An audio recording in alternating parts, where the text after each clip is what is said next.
गलती से शालिनी ने उठा लिया बलराम का फोन और शालिनी को पता चली परशुराम की असली सच्चाई कि शिव प्रसाद देशमुख यानी एसपीडी और कोई नहीं बल्कि परशुराम है। वही परशुराम जो कि बार बार शालिनी और उसके परिवार वालों को बचा रहा है। वही परशुराम जो कि करण कुलकर्णी से देशमुख परिवार के लिए रहा है। वही परशुराम जिसने चिंटू की जिंदगी बचाई। और जब ये सारी बातें शालिनी को पता लगी तो मानो शालिनी के तो पांव तले जमीन ही खिसक गई। पिछले 11 साल से वो जिस इंसान के साथ में रह रही थी वो इंसान नहीं बल्कि एक बहरूपिया है। शिव प्रसाद देशमुख तो कोई है ही नहीं, असली में तो यह परशुराम है, यानी the undercover agent Parshuram, जिसके नाम से अंडरवर्ल्ड थर थर कांपता है। और फिर शालिनी ने कुछ ऐसा किया जो जानकर आप भी दंग रह जाओगे। तो आखिर ये पूरी कहानी क्या है, आइए जानते हैं आज के एपिसोड में। तो बिना किसी वक्त गवाए चलिए मिस्टर एंड मिसेस परशुराम के लेटेस्ट एपिसोड का रीकैप शुरू करते हैं। कहानी की शुरुआत होती है परशुराम से, जो कि अपनी गन निकाल लेता है और करण कुलकर्णी के गुंडे को डराते हुए कहता है कि देख ले, मुझे 1 सेकंड नहीं लगेगा गोली चलाने में और मेरे पास तो स्पेशल ऑर्डर्स भी हैं, इसीलिए मैं किसी को भी जान से मार सकता हूँ। लेकिन अगर तूने सच्चाई बता दी और अपना स्टेटमेंट रिकॉर्ड करवा दिया तो हो सकता है कि तू जेल से निकलने के बाद अपनी बची कुची जिंदगी जी पाए। लेकिन अगर गोली खा ली तो यहीं कहीं तेरा काम तमाम हो जाएगा। और रही बात तेरे बॉस की ना, तो वो आज नहीं तो कल पकड़ा जाएगा। उसके कारण अपनी जिंदगी बर्बाद मत कर। 1 2 3 तक गिनूंगा, उसके बाद तेरा काम तमाम। लेकिन 3 तक गिनने से पहले ही वो आदमी कह देता है कि करण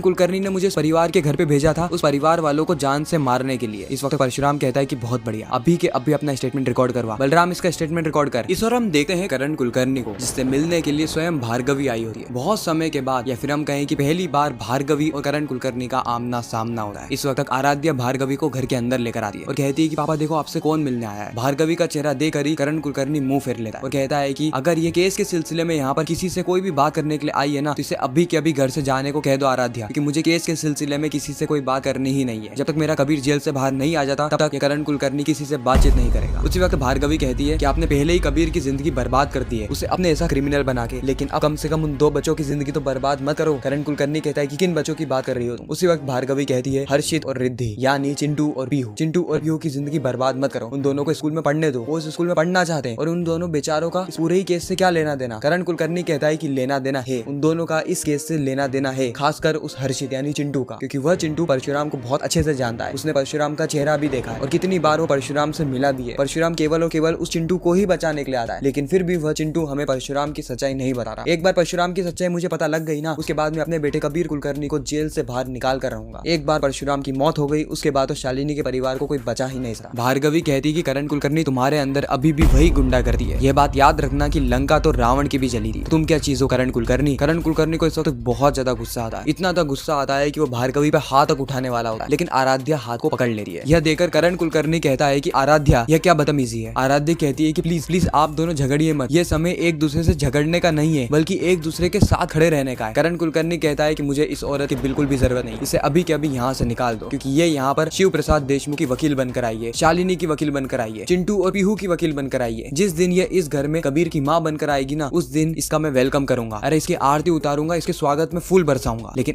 अभी इसे यहाँ से निकल जाने को कह दो आराध्या, क्योंकि मैं इसे 1 सेकंड और बर्दाश्त नहीं कर सकता, क्योंकि इस औरत ने कबीर को अपनी माँ का प्यार नहीं दिया, अपने माँ के फर्ज से ये भाग गई। उसी वक्त भार्गवी कहती है कि मैं भागी नहीं थी, बल्कि मुझसे मेरा बेटा छीन लिया गया। उस रात को पिस्तौल की नोक पर मुझसे मेरे बेटे को छीन लिया गया और उसी दिन वह करण कुलकर्णी जो कि मेरा पति था वो मेरे लिए मर गया और करण कुलकर्णी द गैंगस्टर का जन्म हुआ। खैर मुझे यहाँ पे और कोई भी बात नहीं करनी, मैं तो केवल इतना कहने आई थी कि अगर अगली बार मेरे स्कूल में पढ़ रहे बच्चों को डराने धमकाने की कोशिश करी या फिर अपने गुंडे भिजवाकर स्कूल का माहौल बिगाड़ने की कोशिश करी, तो यह भार्गवी का असली रूप देखने को मिलेगा। एक औरत लक्ष्मी जी भी होती है और दुर्गा जी भी, इसीलिए मैं चेतावनी देने आई हूँ कि भार्गवी का दुर्गा वाला रूप आपको ना देखने को मिले। इतना कहकर भार्गवी वहाँ से जा रही होती है, लेकिन आराध्या भार्गवी को जाने नहीं देती है, उसके सामने जाकर हाथ जोड़ लेती है और कहती है कि प्लीज आप मत जाइए ना, यहाँ पर हम सभी को आपकी जरूरत है। उसी वक्त भार्गवी कहती है कि कबीर को आते ही मैं अपने घर ले जाऊंगी, उसे माँ का प्यार दूंगी और इस करण कुलकर्णी से दूर रखूंगी, ताकि वो असली में कबीर बन पाए, भार्गवी का बेटा बन पाए, ना कि करण कुलकर्णी का बेटा। इतना कहकर भार्गवी वहाँ से चली जाती है। इस तरफ करण कुलकर्णी को आता है परशुराम का कॉल, जहाँ पे परशुराम करण कुलकर्णी को बता रहा होता है कि करण कुलकर्णी के द्वारा भेजे गए वह 2 गुंडे अब स्पेशल ब्रांच वालों की निगरानी में है। और इतना ही नहीं बल्कि उन 2 में से एक ने तो स्टेटमेंट भी दे दिया है और अब करण कुलकर्णी के खिलाफ परशुराम के पास सबूत भी है, जिससे कि करण कुलकर्णी को जेल की सलाखों के पीछे भिजवा सकता है। लेकिन परशुराम यहाँ पे सिर्फ यह कहने के लिए करण कुलकर्णी को कॉल नहीं करता है, बल्कि वह करण कुलकर्णी से कहता है कि करण कुलकर्णी तुम आत्मसमर्पण कर दो, क्योंकि अगर तुम आत्मसमर्पण कर दोगे तो तुम्हारी सजा थोड़ी सी कम हो जाएगी, लेकिन अगर आत्मसमर्पण नहीं करोगे तो फिर तुम्हारी जिंदगी नर्क बन जाएगी। करण कुलकर्णी कहता है कि चुप हो जाओ, तुम्हें शायद पता नहीं कि तुम किससे बात कर रहे हो। दी करण कुलकर्णी से एक फोन में मैं तुम्हारा सस्पेंड करवा सकता हूँ, लेकिन एक बार मुझे तुम्हारा असली नाम बताओ, तुम हो कौन, तुम दिखते कैसे हो, तुम्हें मैं छोड़ूंगा नहीं, बिल्कुल भी नहीं छोड़ूंगा। परशुराम कहता है कि फिर वही फालतू बातें, तुम्हें छोड़ूंगा नहीं, एक बार पकड़ के तो बताओ, आपको तो जेल होकर रहेगी मिस्टर करण कुलकर्णी। करण कुलकर्णी कहता है कि कुछ नहीं होगा मुझे और ना ही मेरे बेटे को, क्योंकि मैं अपने बेटे को जेल की सलाखों से बाहर निकाल कर रहूंगा। परशुराम कहता है कि अच्छा कैसे निकालेंगे। करण कुलकर्णी कहता है कि ध्यान से सुनो, कल कोर्ट की हियरिंग है और कल के दिन जब शालिनी अपने बच्चों के साथ कोर्ट के अंदर जा रही होगी, उसी वक्त मेरे आदमी लोग उसे शूट कर देंगे, क्योंकि वहाँ पर चारों ही तरफ करण कुलकर्णी के गुंडों का पहरा है। बस वहाँ पे बचेगा तो शिव प्रसाद देशमुख, वो भी उन तीनों की चिता को आग देने के लिए, यानी शालिनी, उसके दोनों बेटे और बेटी यानी चिंटू और पीहू की चिता पर आग देने। और उस वक्त तुम रोओगे परशुराम, उस वक्त तुम रोओगे। इतना कहकर करण कुलकर्णी कॉल को काट देता है। इस वक्त परशुराम थोड़ा सा टेंशन में आ जाता है कि आखिर ये करण कुलकर्णी ने क्या कह दिया। इसके पास पहले से ही पूरा प्लान बनकर रेडी है। वहाँ पे शीतल भी आएगी, वहाँ पे बब्बर भी आएगा, सारे ही लोग एक साथ, यानी ये कोर्ट के बाहर कुरुक्षेत्र का मैदान बना दें। लेकिन इस बार कुरुक्षेत्र में हर बार की तरह कृष्ण की टीम की विजय होगी, यानी परशुराम जीत जाएगा। इतना कहकर परशुराम और बलराम दोनों ही दही बड़े खाने के लिए चले जाते। खैर दही बड़े खाने के बाद रात को परशुराम अपने घर की तरफ लौटता है शिव प्रसाद देशमुख बनकर, लेकिन घर का गेट खुला हुआ था। इस वक्त शिव प्रसाद को थोड़ा शक होता है, क्योंकि आज से पहले तो कभी घर का गेट खुला नहीं रहा। वो गेट खोलता है तो चारों तरफ अंधेरा होता है। वो आवाज लगाता है, चिंटू, पीहू, शालिनी कहाँ हो सब, लेकिन सामने से कोई भी जवाब नहीं आता। शिव प्रसाद देशमुख थोड़ा चमक जाता है, थोड़ा अलर्ट हो जाता है। उसे ऐसा लगता है कि कहीं ऐसा तो नहीं कि करण कुलकर्णी ने अपने गुंडे यहाँ पर भिजवा दिए हो, लेकिन उससे पहले मुझे घर को चेक करना होगा। और अचानक से लाइट्स ऑन हो जाती है। जब शिव प्रसाद देशमुख चारों ही तरफ गर्दन घुमाता है, उससे पता चलता है कि चिंटू, पीहू और शालिनी ने मिलकर उसके बर्थडे की प्लानिंग कर रखी है, बर्थडे की डेकोरेशन कर रखी है। यह देखकर सबसे पहले तो शिव प्रसाद देशमुख चैन की सांस लेता है और उसके बाद कहता है कि इन सारी चीजों की क्या जरूरत है शालिनी, बचे तो बचे, तुम भी बची बन गई। शालिनी कहती है कि मैं अपने पतिदेव के लिए थोड़ी सी सजावट भी नहीं कर सकती क्या। उसके बाद हम देखते हैं कि शिव प्रसाद देशमुख की आंखें भर आती है। उससे याद आता है कि मिशन के अलावा उसका एक परिवार भी है, उसके परिवार वालों के सपने भी है और उसकी जिंदगी भी है। उसके बाद शिव प्रसाद देशमुख केक को काटता है। केक काटने के बाद ये सभी लोग बहुत ज्यादा खुश होते हैं। इस परिवार के साथ आने वाले समय में बहुत कुछ घटने वाला है, लेकिन हाल फिलहाल में ये अपनी खुशियां मना रहे होते हैं। लेकिन अचानक से ही फोन की रिंग बजती है। चिंटू कहता है कि जरूर नानी जी का फोन होगा, क्योंकि पापा को नानी जी का फोन ही आता है बर्थडे के दिन उन्हें विश करने के लिए। मैं उनसे बात कर लेता हूँ। यहाँ पे परशुराम से बहुत बड़ी लापरवाही हो जाती है और वह लापरवाही ये थी कि वह चिंटू को फोन उठाने देता है, ये जानते हुए कि वह एक स्पेशल एजेंट है और उसको कई सारे लोगों के फोन आ सकते हैं, धमकी देने वालों के, यहाँ तक कि प्रधानमंत्री का भी फोन आ सकता है। लेकिन फिर भी वह अपने बेटे चिंटू को फोन उठाने देता है। जैसे चिंटू फोन उठाता है, सामने बात कर रही होती है शीतल। शीतल कहती है कि मैं तुम्हें छोड़ूंगी नहीं, कल का दिन तुम्हारे लिए आखिरी दिन होगा, इसलिए अपना आखिरी बर्थडे मना लो परशुराम, क्योंकि कल के दिन तुम्हारा खात्मा होगा, मैं तुम्हें शूट कर दूंगी, तुम्हारी जान जाने वाली है कल के दिन। ये सारी बातें सुन के चिंटू हका बका रह जाता है, उसके पांव तले जमीन खिसक जाती है। अरे उसके मुंह से तो एक शब्द तक नहीं निकल रहा होता है। उसी वक्त शालिनी कहती है क्या हुआ चिंटू, फोन लेके खड़ा क्यों है, सामने वाला कोई बात कर रहा होगा ना। और यह बात शीतल सुन लेती है। शीतल को समझ में आ जाता है कि जो फोन है वो परशुराम के पास नहीं बल्कि उसके बेटे यानी चिंटू के पास है, इसलिए शीतल तुरंत कॉल को काट देती है। चिंटू कहता है कि पा तुम हमारे साथ ही रहना पा। ये बात सुन के तो परशुराम भी घबरा जाता है। उसे समझ में आ जाता है कि शायद किसी ने धमकी भरा कॉल किया है। चिंटू बताता है कि उसको फीमेल की वॉइस आ रही थी। शालिनी कहती फीमेल की वॉइस, कौन होगा फीमेल की वॉइस में जो धमकी दे रहा है, कहीं वो आराध्य तो नहीं ना। लेकिन शिव प्रसाद देशमुख एसपीडी उर्फ परशुराम को समझ में आ गया था कि वह औरत और कोई नहीं बल्कि शीतल है, शीतल। और अब इस शीतल को सबक सिखाना होगा। खैर अगले दिन शिव प्रसाद देशमुख अपने पूरे परिवार के साथ एक रेस्टोरेंट के लिए निकल जाता है और इसी के साथ एक खूबसूरत एपिसोड यहीं पे समाप्त होता है। आपको ये रिकैप कैसा लगा कमेंट सेक्शन में जरूर बताना। बाकी मैं मिलता हूँ आप सभी से किसी नेक्स्ट इंटरेस्टिंग वीडियो में, जब तक के लिए गुड बाय।